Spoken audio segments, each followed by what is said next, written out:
ከትናንት የቀጠለው የጣና ገላውዲዮስ ክፍለ ጦር የድል ጉዞ የካቲት 2 2018 ዓ.ም ከአንበሳሜ ከተማ ሲወጣ ተቆርጦ የተደባየው የጠላት ኃይል ሐሙሲት ከተማ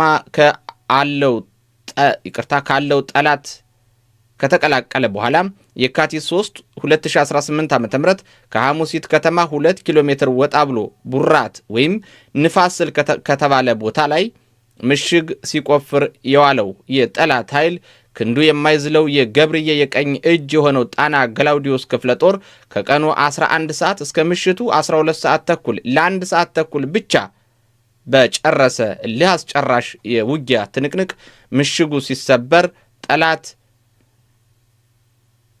እንደ ትናንቱ አስከሬኑንና ፓትሮሎቹን እያንጠባጠበ ወደ ሐሙሲት ከተማ ቢገባም ፋኖ እንደ አራስ ነብር እየተከተለ ብርቱ ክንዱን ሲያሳርፍበት አምሽቷል። እንግዲህ ይሄ መረጃ ተጠናቅሮ ለሚዲያዎች ከደረሰ በኋላ ሐሙሲት ከተማ ሙሉ በሙሉ በፋኖ ቁጥጥር ስር መግባቷን አረጋግጠናል። በዚህ አውደ ውጊያ የተገኘ ምርኮ አንደኛ ዲሽቃ አዲስ ዲሽቃ ተገኝቷል። ሁለተኛ ክላሽ 115 ክላሽ፣ ሶስተኛ የዲሽቃ ተተኳሽ አንድ አይሱዙ መኪና። ልብ በሉ የዲሽቃ ተተኳሽ አንድ አይሱዙ መኪና ነው እንግዲህ ሙሉ። አራተኛ አንድ ፓትሮል፣ አምስተኛ ኦባማ አይሱዙ ኦባማ ማለት ነው አንድ። እንደዚሁም ደግሞ የምርኮኛ አድማ ብተና 8 አድማ ብተና ምርኮኛ ሲሆን ሙትና ቁስለኛ ያልተለየ ሲሆን ጠላት ከባድ ኪሳራ ስለደረሰበት ወደ ባህር ዳር ጓዙን ሸክፎ እየፈረጠጠ ይገኛል።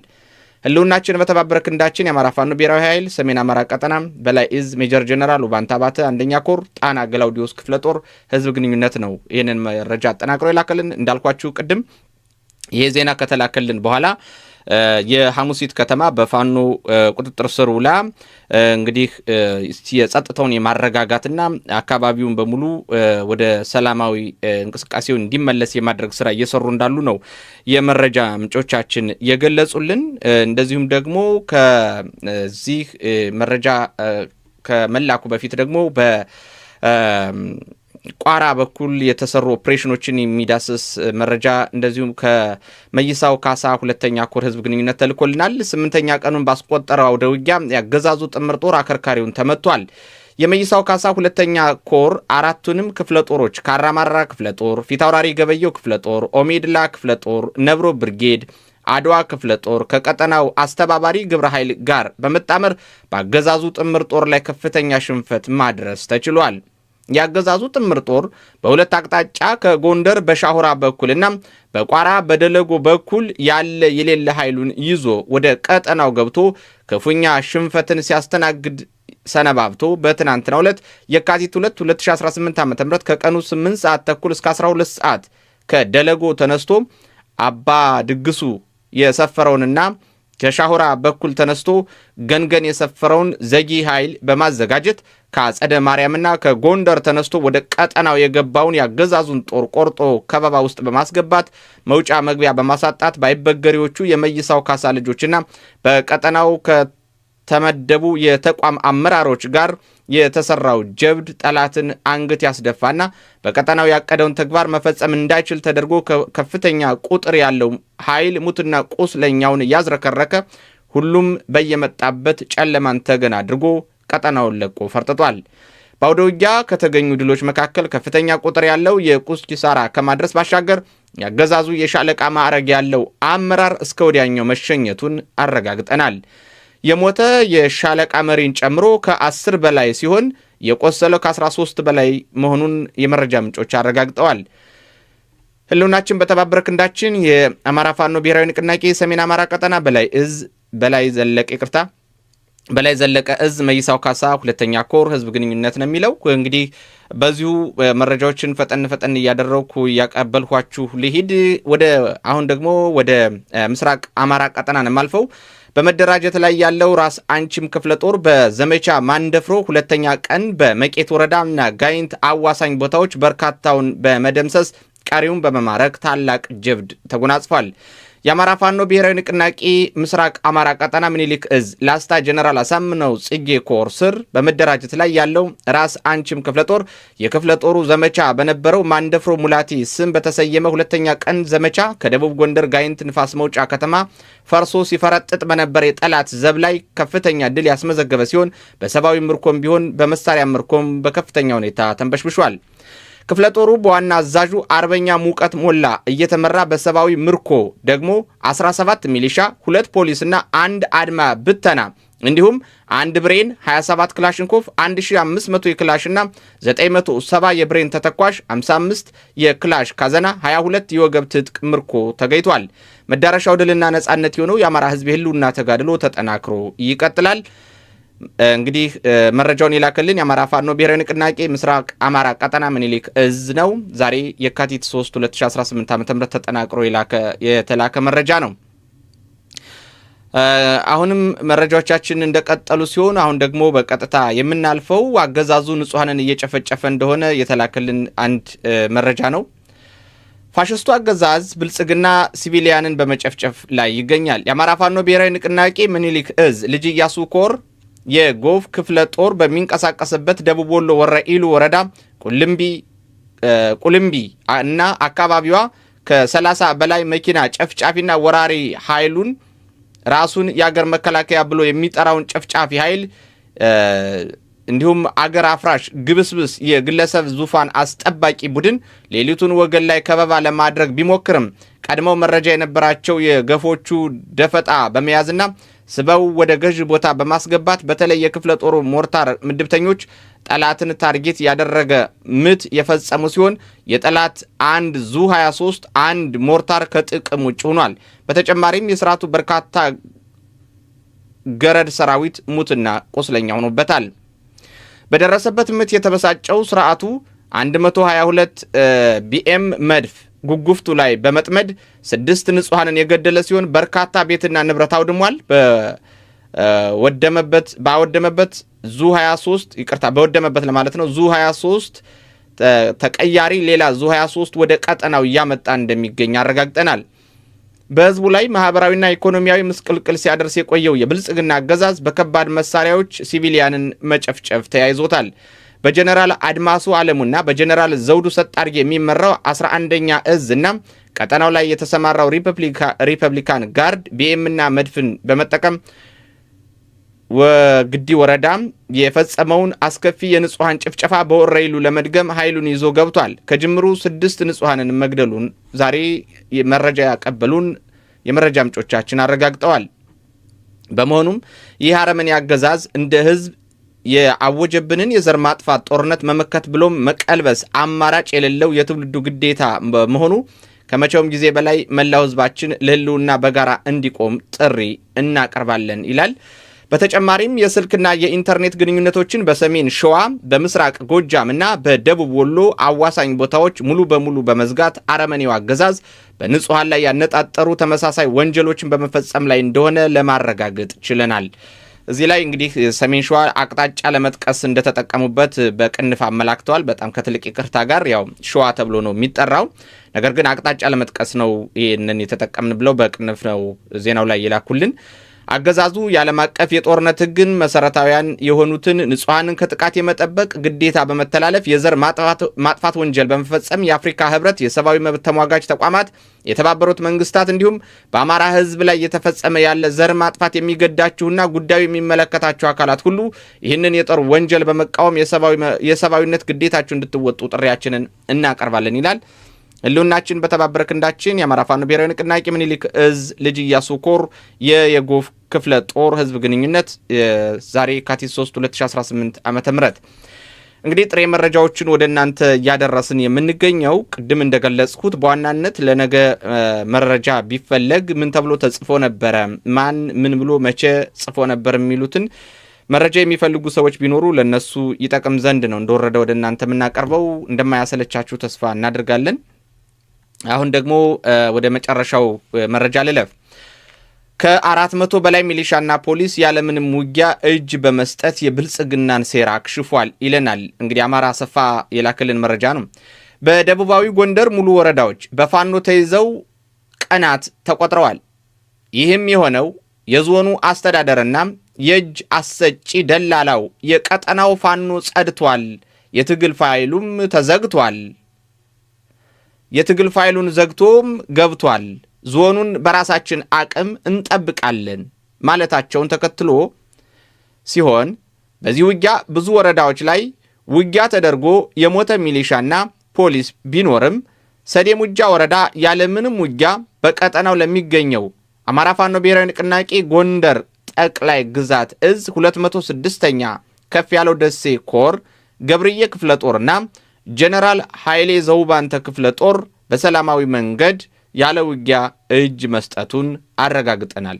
ልብ በሉ 400 ሚሊሻና ፖሊስ በወረዳው ያለምንም መስዋዕትነት እጅ የሰጠው ጥምር ጦር ከ400 እንደሚበልጥ የመረጃ ምንጮቼ ያረጋገጡልኝ ሲሆን ለሌሎችም የብልጽግና አመራሮች ይሄ መረጃ ደርሷቸው ከዚህ ተምረው ካለምንም መጨራረስ አማራ እርስ በርሱ ከመጨራረሱ ይተርፍ ዘንድ የበኩላቸውን አስተዋጽኦ እንዲያበረክቱ አድርሱልኝ ብሎ የላከልንን ይሄው አድርሰናል። እንግዲህ ማረጋገጥ ትችላላችሁ። አንድ ወረዳ ሰዴ ሙጃ የምትባል ወረዳ ደቡብ ጎንደር ዞን ውስጥ የምትገኝ አንዲት ወረዳ 400 ሚሊሻና አድማ ብተና ከእልቂት ተርፏል። እኔ ይቅርታ አድርጉልኝ፣ ከዚህ በላይ የሚያስደስት ነገር የለም። እልል ማለት የሚቻል ቢሆን ማጨብጨብ የሚቻል ቢሆን ከዚህ በላይ የሚያስጨበጭብ፣ ከዚህ በላይ የሚያስደስት፣ ከዚህ በላይ እልል የሚያሰኝ ነገር የለም። እነዚህ በሰላም ማለት ካለምንም ተኩስ እጃቸውን ለፋኖ የሰጡ ኃይሎች ምን አይነት ትምህርት ይሰጣቸዋል? እንዴትስ ይመረመራሉ? እስከ መቼስ ከፋኖ ጋር አብረው ይቆያሉ? ምክንያቱም ከትናንት በስቲያ ነው፣ ትናንትና ተናግሬዋለሁ። በተደጋጋሚ ፋኖ ኦፕሬሽን በሰራ ቁጥር አማራ ናቸው ብሎ የሚተዋቸው የጸጥታ አካላት በተለይ አድማ ብተናዎች ተመልሰው ላገዛዙ የጦር አገልግሎት እየሰጡ ፋኖ ላይ ጥቃት አድርሰዋል በተደጋጋሚ። እንደዚህ አይነት ነገሮች እንዳይከሰቱ፣ እንደዚህ አይነት ነገሮች እንዳይፈጠሩ ፋኖ ምን እያደረገ ነው የሚለውን እንግዲህ እዛው መሬት ላይ ያለው አካል መሬት ላይ ያለው ፋኖ ያውቃል። ስለዚህ እኔ እዛ ላይ ምንም እንደዚህ ማለት አለበት፣ እንደዚህ መደረግ አለበት፣ እንደዚህ መሆን አለበት የሚል ትዕዛዝ የመስጠት ስልጣንም የለኝም፣ መስጠትም አልፈልግም። አንድ መታወቅ ያለበት ነገር ግን ካለፈው ትምህርት ሊወሰድ ይገባል። ካለፈው ትምህርት ሊወሰድ ይገባል ማለት እነዚህ እጃቸውን የሰጡ የጸጥታ አካላት እጃቸውን ስለሰጡ ብቻ ወደ ቤታችሁ ሂዱ ተብለው ሂደው ተመልሰው እንደገና የትጥቅ አገልግሎት እየሰጡ መጥተው ከፋኖ ጋር እንዲዋጉ መደረግ የለበትም። ስለዚህ በተቻለ መጠን እነዚህ ነገሮች ጥንቃቄ ሊወሰድባቸው ይገባል ማለት እፈልጋለሁ። ይህን ካልኩኝ በኋላ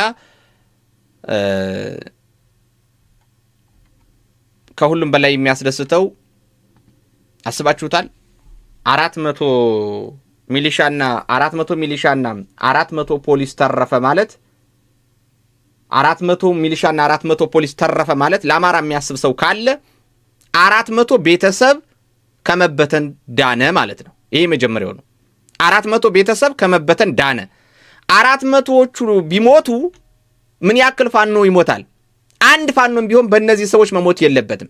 በነገራችን ላይ የብልጽግና ሰዎች ይጮሃሉ፣ እያበዱ ነው። ምንድን ያበዱት? አሁን አንድ ዜና እየሰማሁ ነበር። እኔ በቁጥር ማቅረብ አልፈልግም። የሆነ አካባቢ ላይ በተሰራ ኦፕሬሽን መዓት ሚሊሻና አድማ ብተናን ያለቀው የህይወት መስዋዕትነት የከፈሉ ፋኖች 6 ብቻ ናቸው። ብቻ ያልኩኝ 6 ትንሽ ነው እያልኩ አይደለም።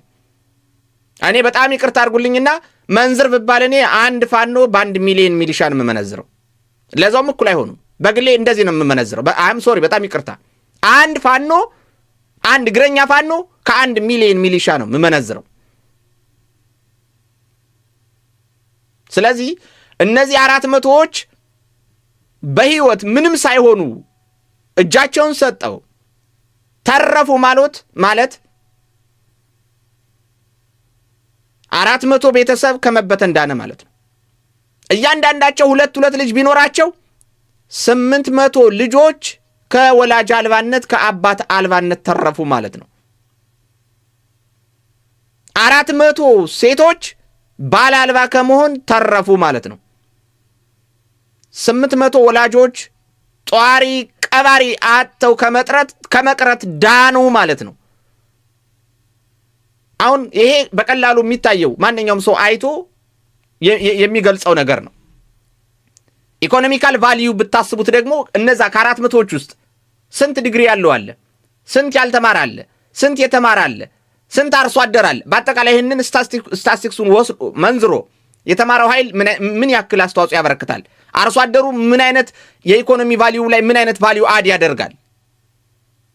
ይሄ ደግሞ ኳሊቴቲቭ እና ኳንቲቴቲቭ በሆነ ዌይ ቢጠና ደግሞ በአማራ ኢኮኖሚ ላይ 400 የሰው ኃይል ምን ያክል ይጨምራል? በጣም ብዙ ነገር ነው።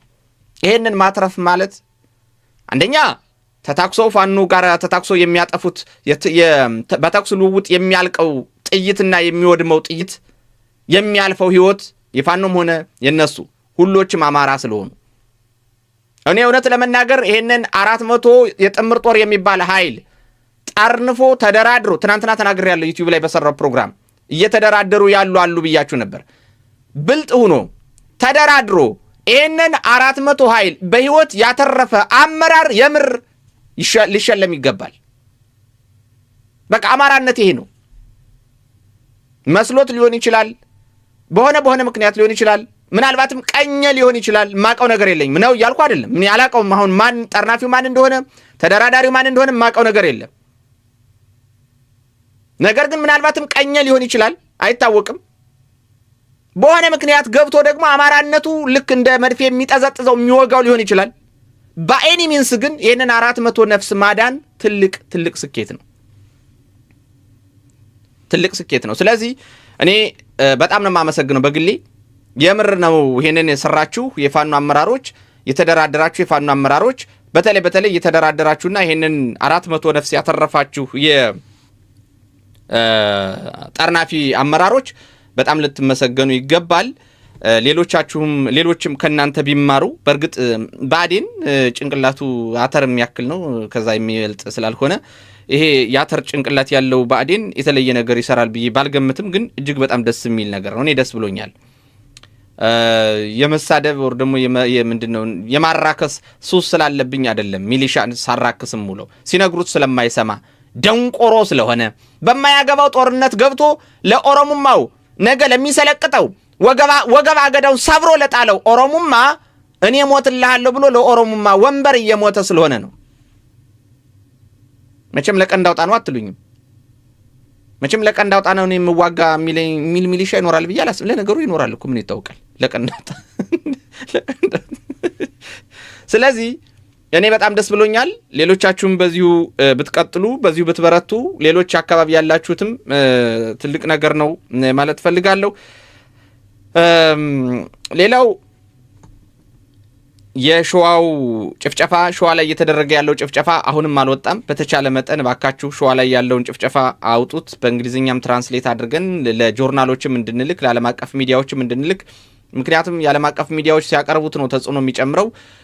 ለምንድነው ትግሬዎች የሆነ ነገር ሲፈጠር በፍጥነት ስለ ትግራይ ዓለም የሚያወራ አካላችሁ ባለማቋረጥ ባለመሰልቸት ሌትም ቀንም ሁልጊዜም በተለያየ ቋንቋ በሚኖርበት አገር ቋንቋ እየተረጎሙ በር ያንኳኩ ለመንግስታዊ ላልሆኑ ድርጅቶች፣ ለዓለም አቀፍ ተቋማት ተቀበሏቸውም አልተቀበሏቸውም ኬዙ ምንም ሆነ ምንም ሁልጊዜም ስለሚያስረዱ ነው። ከሱ በተጨማሪ ደግሞ ሎቢስት ይቀጥራሉ። የተለያዩ ዘዴዎችን እየተጠቀሙ ባገኟት ክፍተት ባገኟት አጋጣሚ ሁሉ የሚያወሩት ስለ ትግራይ ህዝብ ነው፣ ስለ ትግራይ ህዝብ ነው። ስለዚህ በዛ ምክንያት ያው ስልጣን ላይ ሆነው የሰሩት ስራ እንዳለ ነው። ከዛ በተጨማሪ ግን ደግሞ በዚህ ምክንያት የነሱን ስራ የሚጠበቅባቸውን ኃላፊነታቸውን በአግባቡ ስለተወጡ ነው ዓለም ቶሎ ብሎ ድምጽ ማሰማት የሚጀምረው።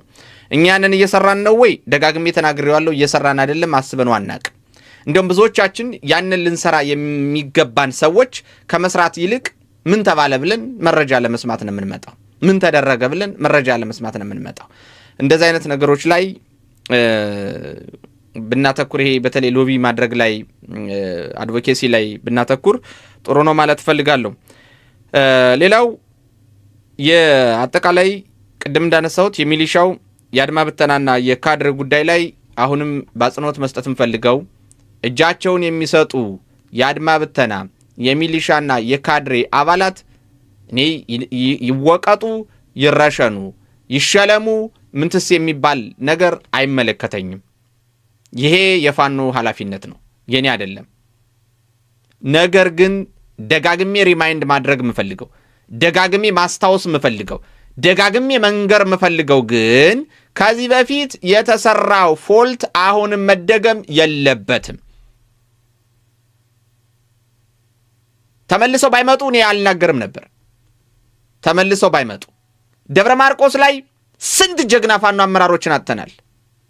በነፃ ተለቀው በካዱ ከሃዲዎች። ፍኖተ ሰላም ላይ ስንት ጀግኖችን አጥተናል። ነፃ ተለቀው ተመልሰው መጡ በከሃዲዎች ከጀርባ ወግተው ስንት ጀግኖችን አሳጥተውናል።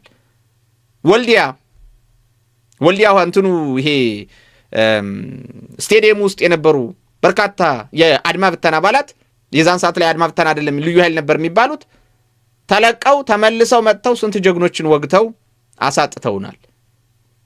ደብረ ታቦር በተመሳሳይ፣ ደብረ ብርሃን በተመሳሳይ፣ ጎንደርማ ቪዲዮ ሁሉ አለ እንደው አደባባይ ላይ እየተዝናኑ ስንት ጀግኖችን ሲመቱብን። ይሄ ሁሉ የሆነው ፋኖ አማራ ናቸው፣ ከአማራዎች ጋር አንታኮስም፣ ከአማራዎች ጋር ምንታኮስ ከሆነ እርስ በርስ ምንታኮስ ከሆነ የሽመልስ አብዲሳን እቅድ ልናሳካ ነው፣ የአብይ አህመድን እቅድ ልናሳካ ነው፣ ስለዚህ አንታኮስም በሚል ወደ ቤታችሁ ሂዱ፣ እናንተ ነፃ ናችሁ፣ ነገ ከነገ ወዲያ ሀገር ሲረጋጋ የጸጥታ ተቋሙን የምትመሩት እናንተ ናችሁ በሚል ስለለቀቃቸው ነው። እኔ አሁን ይለቀቁ አይለቀቁ አለን። ከለቀቃችኋቸው ያ ነገር ድጋሚ መከሰቱ አይቀርም። አትሊስት ሌላ ነገር ቢያጡ ይቅርታ አድርጉልኝና እንደው ማለት ይሄ ምንድነው የሚባለው አሉታዊነትን ለማንጸባረቅ ፈልጌ አይደለም፣ ኔጌቲቪቲ ተጠናውቶኝ አይደለም። እኔ ሐቋን ልንገራችሁ፣ አሁን እጃቸውን እየሰጡ ያሉ አካላት በተለይ በፖሊስና በአድማ ብተና ውስጥ ያሉ እጃቸውን የሰጡ አካላት ዝም ብላችሁ ከለቀቃችኋቸው ቢያጡ ተደራጅተው ይዘርፋሉ። ሌላው ሁሉ ቢቀር ተደራጅተው ይዘርፋሉ። ስለዚህ ፋኖ በተለይ ይሄ ፖለቲካ ዘርፉ ይሄንን ነው መስራት ያለበት። እነሱን ማኔጅ ማድረግ ላይ፣ እነሱን ማሰልጠን ላይ፣ አእምሯቸውን የተሰራውን ብሬን ዎሽ በሙሉ እንትን የማድረግ ይሄ ያን የተሰራባቸውን ይሄ የሆዳምነት፣ የስግብግብነት፣ የጸረ አማራነት አይዲዮሎጂ አእምሯቸው ውስጥ ያለውን ዋይፕ አድርጎ አጥቦ ማውጣት ምንድነው በሕክምና ቋንቋ ዲቶክስ የሚባል አለ። ማጽዳት፣ ጭንቅላታቸውን በትክክለኛው የአማራ ሪዮት ዓለም ዲቶክስ አድርጎ ያለፈውን ቆሻሻ ማውጣት ያስፈልጋል። አለበለዚያ እንዳላሁ በደንብ እዩ። ህዝብን እየዘረፈ እንደፈለገ እየረሸነ እየቀማ እየዘረፈ ሲበላ የነበረ ሚሊሻ፣ አድማ ብተናና ፖሊስ ፋኖ ማርኮ ሲለቀው አንደኛ ፋኖ በስነ ስርዓት ሙሉ ለሙሉ ስርዓተ መንግስቱን ገና ስላልተቆጣጠረ ደሞዝ አይከፍለውም። ሁለተኛ ጨጓራው ሰፍቷል፣ እንደፈለገ ሲበላ ሲጠጣን የከረመ አም ሶሪ ይለቃሉ። እንግዲህ ለምን አንተ በምርኮኛ ላይ እንደዚህ ትላለህ? ምርኮኛ እንዳይመጣ እንዳይማረክ ነው ወይ ልትሉኝ እንደምትችሉ ይገባኛል። ግን ደግሞ ገና ምርኮኛ እንዳይመረክ እንዲካልኩማ ምርኮኛ አይመጣም አይማረክም እጁን አይሰጥም ብዬ ስህተት ከተሰራ በኋላ ማልቀስ አልፈልግም። ሶ ቅድመ ጥንቃቄ እንዲደረግ ነው እየተናገርኩ ያለሁት። ምርኮኛ ሆነው የሚመጡ ልጆች እንደው የሚመጡ ሰዎች በጣም ይቅርታ፣ አንድ ምሳሌ ላንሳ። ዶክሜንተሪውን ነገ ከነገ ወዲያ አመጣውና አሳያችኋለሁ። ጎጃም ላይ የተማረኩት በጣም በርካታ ምርኮኞች ካስታወሳችሁ ፋኖ ማረሸት ነበር መጥቶ መግለጫ የሰጠው።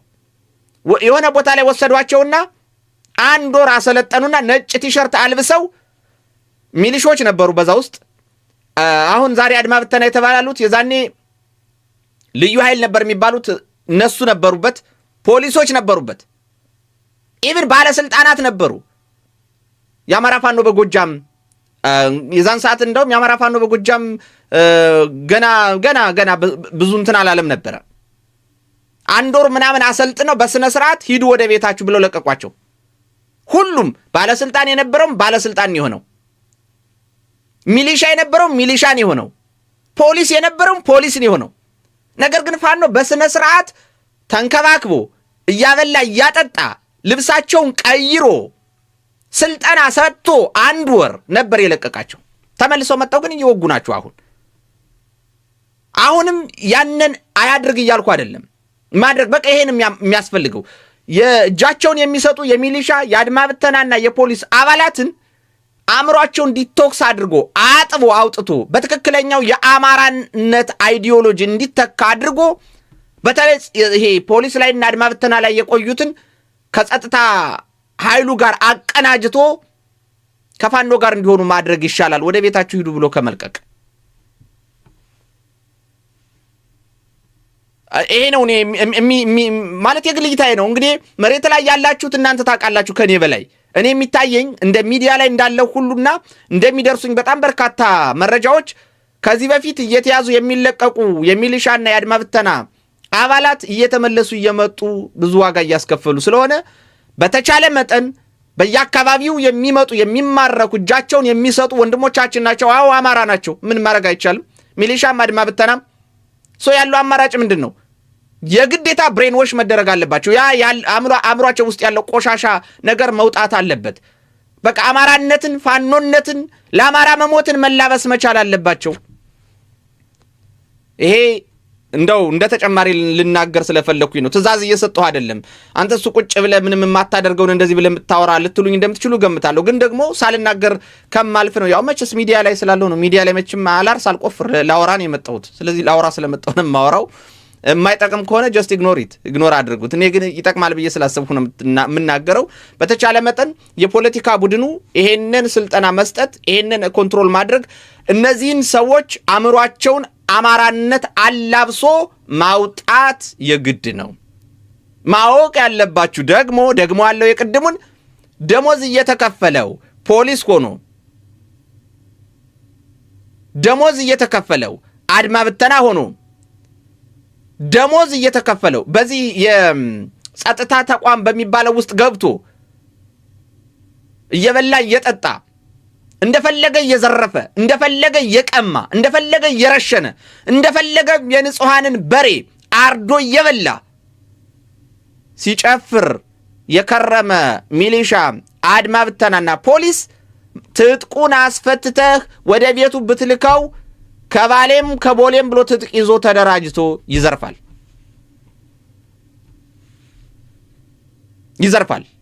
ምንድነው የሚሆነው? ጸጥታ ማስከበሩም ይከብዳችኋል። ሐቋን የምናገር ምን ሆነ መሰላችሁ?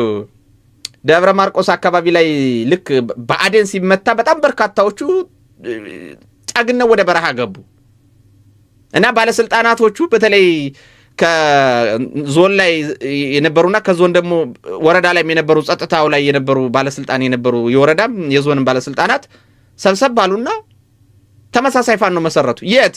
የጁቤ በረሃ ተመሳሳይ ፋኖ መሰረቱና የሚዲያ ሽፋን ስጠን ፋኖ ነን ይሉኛል። እነማን ናችሁ እናንተ? እኛ ፋኖ ነን። ማን አንተ? እገሌ። የዚህ ወረዳ ህዝብ ግንኙነት አልነበርህ? አይ ነበርኩ፣ አሁን ፋኖ ሆኛለሁ። እሺ ኦኬ፣ ቆይ ችግር የለም ቀበላችኋለሁ፣ አስተላልፍላችኋለሁ አልኩና መረጃውን ተቀብዬ ቁጭ አደረኩት። ሰውየውም ስላለ ነገሩም ታሪኳ ስላለች ነው የምናገረው። በሁለተኛ ቀኑ ደግሞ እንደዚህ ደወለና ሌላ ሰው ደግሞ እንደዚህ ፋኖ ተደራጅተን ሻለቃ መስርተን አሁን ወደ ብርጌድ እያደግን ነው ምናምን። ማነህ አንተ? እገሌ። አሁንማ እገሌ እኮ የገሌ ወረዳ እንደዚህ ነህ ብዬ አልናገርም፣ ምክንያቱም ገብቶኛል አልኩና ቁጭ በቂ መረጃ ሰበሰብኩና እዛ ለሚመለከተው አካል እንደዚህ ሆኗል ብዬ ስናገር አይ ትክክል ነው አቅጣጫቸው ጠፍቶን እንጂ እየተከታተልን ነው የሚል መልስ ተሰጠኝ። በኋላ እንደተነቃባቸው ሲያውቁ መበታተን ሲጀምሩ የተወሰነ ቡድኑ ተያዘና እርምጃ ተወሰደበት፣ የቀረው ፈረጠጠ። ይሄንን አምጥቼ ማወራው እንኳን አይደለም ፖሊስ ሆኖ እንኳን አይደለም አድማ ብተና እንኳን አይደለም ሚሊሻ ሆኖ ካድሬ ያልታጠቀው ካድሬ ሆኖ እንኳን የመጨረሻ አማራጩ ዝርፊያ እንደሆነ ስለሚያውቅ መደራጀቱ አይቀርም። በተግባርም አይተናል። እየተደራጁ ነበር። ሲደራጁ የነበረው የሚዲያ ሽፋን አግኝቶ በትክክለኛ ፋኖ ሽፋን ሲዘርፉ ለመክረም ነበር እየተደራጁ የነበረው። አሁንም ይህ አካል ፋኖ አካባቢውን ሲቆጣጠር በፍጥነት ስርዓተ መንግስቱን ተግባራዊ አድርጎ ደሞዝ መክፈል ስለማይችል ያለው አማራጭ አሁን ለመምራን ይከፈላል፣ በጀቱ ሌላ ስለሆነ፣ ለሐኪሞች ይከፈላል፣ በጀቱ ሌላ ስለሆነ፣ ለቢሮ ሰራተኞች ይከፈላል፣ በጀቱ ሌላ ስለሆነ፣ የሚሊሻ የአድማ ብተናና የፖሊስ በጀት ግን አውቶማቲካሊ ከታውት ይደረጋል። ለምን? ጸጥታው በሌላ አካል ቁጥጥር ስር ነው ያለው። ጸጥታው በሌላ አካል ቁጥጥር ስለሆነ የነሱ ደሞዝ የለም። ስለዚህ ያለው አማራጭ ምንድነው? ተደራጅቶ መዝረፍ ይጀምራል። ምን ካደረገ? አንተ ብሬኖች ሳታደርግ ሳታሰለጥን አእምሮ ውስጥ ያለውን የቆየ ጥላቻ ሳታስወግድ ከለቀቀው እና የጸጥታ ችግር ይፈጥራል ማለት ነው። እሱን ጥንቃቄ ብታደርጉ ጥሩ ነው። ካለችኝ ዕውቀት አንጻር ከዚህ በፊት ከተከሰቱ ነገሮች አንጻር ነው እየተናገርኩ ያለሁት። ሌላው አሁን በደረሰን ወደ ስቱዲዮ ልንገባ ጥቂት ደቂቃዎች ሲቀረን በደረሰን መረጃ መሰረት የደብረ ታቦር ከተማ በ360 ዲግሪ ቀለበት ውስጥ መግባቷን ተከትሎ ሁሉም የዞን አመራሮችና የብልጽግና ጀነራሎች ከደብረ ታቦር ወጥተዋል። በነገራችን ላይ ደብረ ታቦር ከተማ ውስጥ በጣም በርካታ ህንፃ ላይ የተጠመዱ ድብቅ መሳሪያዎች እንዳሉ በዚሁ አጋጣሚ የምትከታተሉን ካላችሁ ለፋኖችና ለሚመለከታቸው አካላት ኢንፎርም አድርጉ ባካችሁ። በተለይ በጅምር ህንፃዎች ላይ የተመቻቹ ረጅም ርቀት የሚመቱ መሳሪያዎች ስላሉ ፋኖች ጥንቃቄ እንዲያደርጉ ንገሩ ተብሎ መልእክት ደርሶናል። ከዛው ከከተማው ከውስጥ ካሉ የመረጃ ምንጮቻችንና ከቀኞች እንዲሁም ደግሞ ቀኞች እንዳረጋገጡልን የመከላከያ ጀነራሎችና አዋጊዎች ከፍተኛ ባለማረጎች በሄሊኮፕተር የተወሰኑት ሲሄዱ የቀሩት ደግሞ ወደ ባህር ዳር እየኮበለሉ ናቸው። የዞኑ ከፍተኛ አመራሮች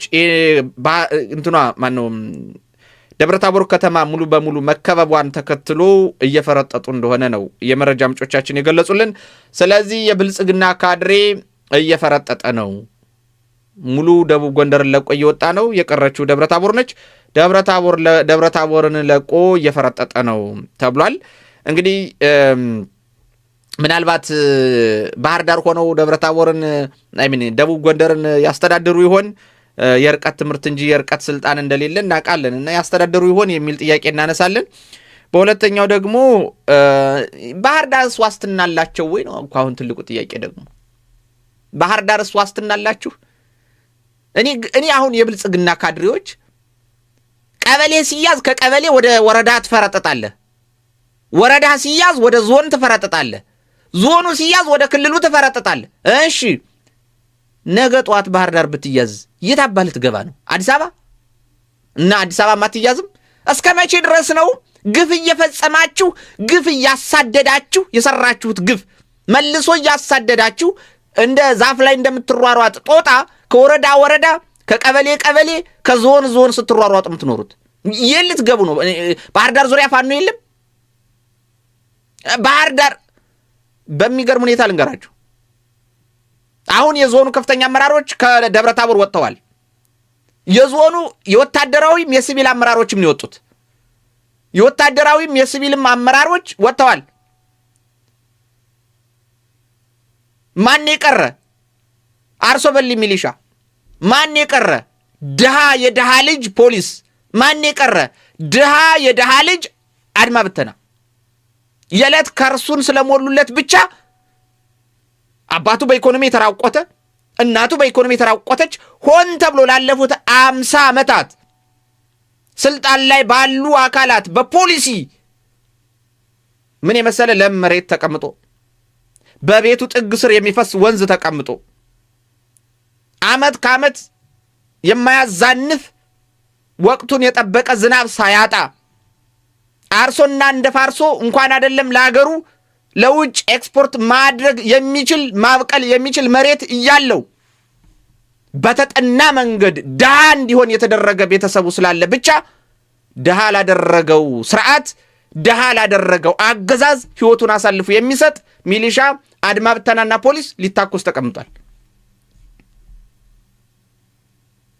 ከአእምሮ የሌለው እሳቤው ጠማማ ጸረ አማራ በአማራ ጥላቻ ያበደው ካድሬ ግን በጣም ከፍተኛ ባለስልጣናት በሄሊኮፕተር ፒክ ያደረጓቸው ጧት ላይ ነው ፒክ ያደረጓቸው በተለይ ጀነራሎችን። ቀሪዎች ደግሞ በተለያየ መንገድ ወጣዋል። የሲቪል አመራሮች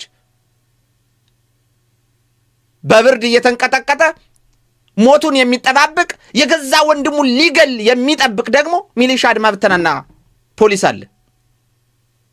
አሁን ይሄ ፖለቲካ ይመስሏል። ብዙ ሰው አሁን እንደዚህ በጣም ረርብ እየስናገር በቃ ፖለቲካ እየሰራው ምናምን ይመስሏል። እስኪ ቁጭ ብላችሁ አስቡት።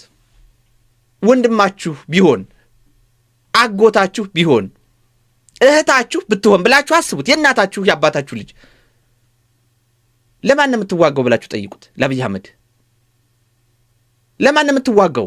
ለቀንዳውጣ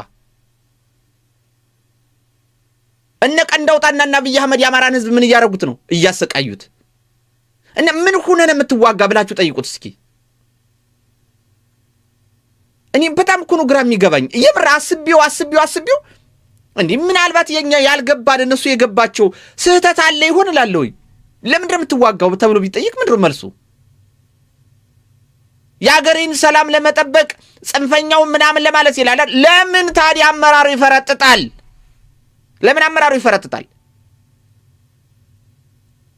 የቀንዳውጣ ልጅ ጀርመን ይንፈላሰሳሉ። ቀንዳውጣ በየቀኑ በአውሮፕላን እየተመላለሰ ያዝዛል። አንተ ትሞታለህ። የአብይ አህመድ ልጅ በመላው ዓለም በፈለጉበት የግል አውሮፕላን እንደፈለጉ ይንፈላሰሳሉ። አንተ ትሞታለህ። የምር ግን አሳማኝ ነው? አማራ በዚህ ልክ ይደነቁራል? ግን እኔ ግራ ግብት ያለኝ እኮ ይሄ ነው ማለት። እንዴት ነው እንደዚህ በዚህ ልክ ሊደነቁር የቻለው?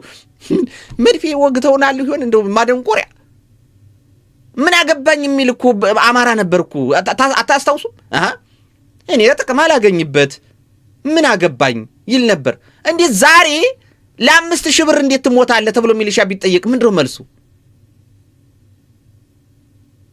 ቢያንስ አድማ በተና 21,000 ብር 22,000 ብር ይከፈለዋል።